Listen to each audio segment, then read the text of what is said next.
राधे राधे महाराज जी। महाराज जी, कर्म और भजन में कौन बड़ा? भजन, क्योंकि कर्म नाशवान शरीर से शुभ और अशुभ कर्म होते रहते हैं, और भजन शुभ अशुभ दोनों को भस्म करके सुख ही सुख प्रदान करता है।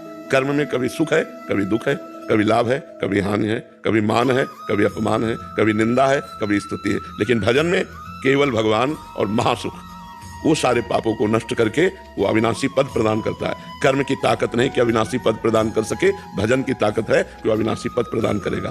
कर्म तुम्हारा अच्छा से अच्छा बनेगा तो स्वर्ग लोक जाओगे, वहां पुण्य भोग कर पुण्य छीने मृत्यु लोके विसंति, फिर मृत्यु लोक आओगे। लेकिन अच्छा भजन बन गया तो भगवान को प्राप्त हो जाओगे। तो कर्म से बड़ा भजन है। भजन करते हुए कर्म करो तो भगवान की प्राप्ति हो जाएगी। कर्म त्यागी नहीं होता, कर्म फल त्यागी होता है। भजन करते हुए जो कर्म किया जाता है वो भगवान की प्राप्ति कराता है, और जो केवल कर्म किया जाता है वो अवश्य में वो भोक्तव्यम कृतम कर्म शुभाशुभम, शुभ और अशुभ कर्म जो बनेगा उसे भोगना पड़ेगा। और भजन इन भोगों का विनाश करके भगवत प्राप्ति करा देता है।